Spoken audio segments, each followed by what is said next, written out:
It rests today behind climate-controlled glass, a smudge of color and shadow. An object whose quiet menace shimmers under the gallery lights. It is not large, nor does it glitter with the hard certainty of gold or jewels.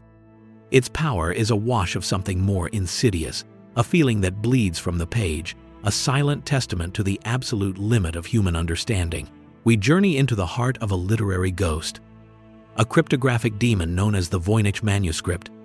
For within its 240 pages of calfskin vellum, carbon dated to the early 15th century, lies a world rendered in elegant, flowing script and bizarre illustrations that defy all classification. The text is a landscape of ink, showing the statistical patterns of a genuine language. Yet its meaning remains a perfect and impenetrable void. The book is a gallery of baffling scenes, an herbal section filled with impossible, chimeric plants painted from a fever dream, an astronomical section with diagrams of an alien heaven, full of unknown constellations and suns with human faces, and, most disturbingly, a biological section where naked women bathe in pools of liquid green light, connected by a labyrinthine network of pipes that resemble anatomical diagrams. This is the object that has tormented scholars for centuries, a relic from a forgotten branch of human history, or a place beyond it entirely. It is a puzzle box locked from the inside, and it has consumed every mind that has dared to try and turn the key. The manuscript's known history begins in a cauldron of flickering candlelight and shadowy ideas. The late 16th century court of the Holy Roman Emperor Rudolf II in Prague. Rudolf was a man obsessed with the occult, the mystical, and the strange. His castle was a magnet for alchemists and astrologers, a place where science and superstition danced a fevered tango. It was here, sometime around the year 1600, that the book first surfaced, sold to the emperor for the astonishing sum of 600 gold ducats. The seller, according to legend, was John Dee, the English occultist, or perhaps one of his shadowy associates. The emperor believed the book to be the lost work of Roger Bacon, a man rumored to have possessed knowledge far beyond his time. For years, Rudolf kept the book as one of his most prized possessions, inviting the greatest minds of his empire to attempt a translation. But none could penetrate its secrets. Upon the emperor's death, the book passed to his court pharmacist, Jacobus Horsicki de Tepenetz. He covered the first page with his faint, spidery signature, a ghostly handprint on the door of an unopenable room. But the plants remained alien. The script remained silent. From Jacobus, the manuscript was passed to Georg Baresch, an alchemist who became the first in a long line of men to be truly consumed by the book. He dedicated his life to its study, seeing patterns where there were none and meaning in the elegant, mocking curves of the script. He even painstakingly copied out excerpts, sending them to the intellectual superstar of the age, the Jesuit scholar Athanasius Kircher in Rome, begging for his assistance. Athanasius Kircher was a 17th century titan of intellect, a man they called the master of 100 arts. He was a polymath in the truest sense, a Jesuit priest who built bizarre musical instruments, studied volcanoes, and established one of the first public museums. Most importantly, he had recently claimed to have deciphered Egyptian hieroglyphs, a feat that, while later proven to be wildly inaccurate, cemented his reputation as the world's foremost codebreaker. If anyone could unlock the secrets of the strange book from Prague, it was Kircher. Georg Baresch certainly thought so. His letters to Kircher were filled with a desperate, almost pleading tone. He described the manuscript as a sphinx, a puzzle that occupied his mind to the point of distraction. Kircher was intrigued, but for years he was too busy with other projects to give the book his full attention. Baresch died with the book still in his possession, his life's great work a total failure. After his death, the manuscript fell into the hands of his friend, Johannes Marcus Marci, a doctor and scientist. In 1665 or 1666, he finally sent the book itself to Kircher in Rome. Tucked inside was a letter explaining its provenance and his belief that Kircher was the only person capable of its restoration. The book arrived at the Collegio Romano, Kircher's headquarters, and there, the trail goes cold. Kircher never published a translation. The book that had obsessed an emperor, an alchemist, and a doctor simply vanished into the vast, labyrinthine archives of the Jesuit order. For 200 years, the Voynich Manuscript slumbered, a ghost in the Vatican's library. The world outside the quiet Jesuit library was transformed. The Age of Enlightenment gave way to the Industrial Revolution. Empires rose and fell. Science unlocked the secrets of the atom and the stars. But the little book from Prague remained a perfect, unpunctured void of meaning. Then, in 1870, history caught up with it. The armies of the newly unified Kingdom of Italy marched on Rome. To protect their most valuable assets from seizure, the Jesuits secretly transferred parts of their collection to private villas.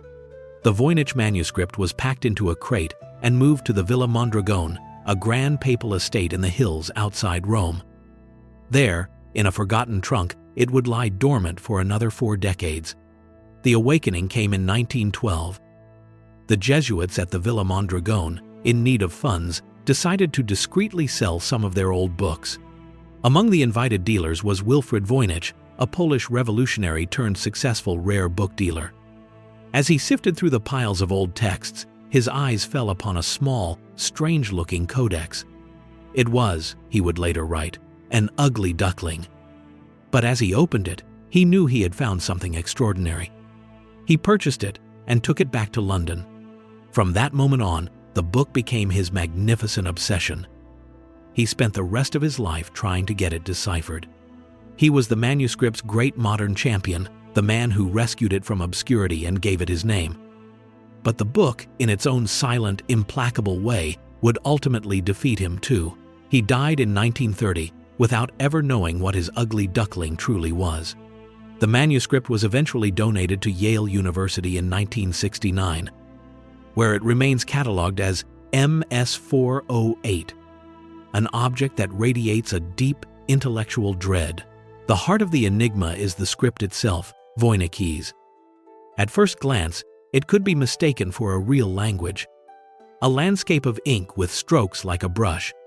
The characters are written from left to right with a confident, practiced hand. There are no obvious corrections, suggesting the scribe knew exactly what they were writing. There is a clear and consistent internal logic to the way the characters are formed and combined. But their true horror lies in their combination. They form words, or things that look like words, that obey distinct statistical laws. In the 1970s, the physicist William F. Friedman, one of the founders of modern cryptography, applied rigorous statistical analysis to the text. He discovered that Voynichese follows Zipf's law, a principle that governs the frequency of words in natural languages. Voynichese adheres to this law perfectly. This is a feature that is incredibly difficult to fake, suggesting the text is not just random gibberish. It has the mathematical soul of a real language. It is this linguistic sophistication that makes the manuscript so maddening. It whispers of meaning. The allure of this impossible language proved irresistible to the greatest codebreakers of the 20th century. The men and women who unraveled Japan's purple cipher and Germany's enigma machine. After the war, they turned their formidable skills to the Voynich Manuscript as a personal challenge. They failed. The text resisted every tool in their arsenal. In the end, William Friedman came to a startling conclusion. It was not a cipher at all, but an early attempt to create a constructed or artificial language. If he was right, then deciphering it would be impossible without the key, the dictionary that explained the meaning of the root symbols. And that key has been lost to time. Faced with such a profound enigma, some have sought a simpler, more cynical explanation. The manuscript is an elaborate hoax. The theory posits that a clever forger, perhaps the English occultist Edward Kelly, created the book in the late 16th century to swindle the gullible Emperor Rudolph. He would have taken old vellum, invented a plausible backstory linking it to Roger Bacon, and filled it with beautiful nonsense, knowing the emperor's occult-obsessed mind would see meaning where there was none.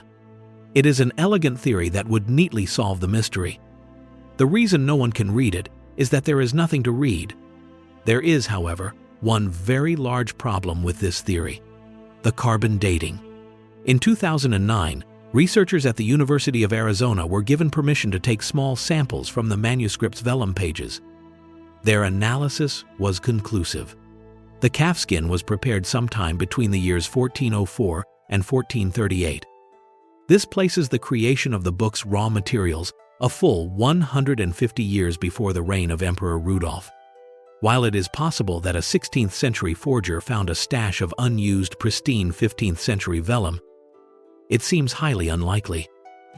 The sheer amount of effort required to create the manuscript, a work that would have taken years to complete, seems disproportionate to any potential reward. The hoax theory, while tempting, fails to explain the book's deepest and most troubling qualities: its age, its complexity, and its relentless, obsessive internal logic. It is perhaps too easy to dismiss something we do not understand as a fraud.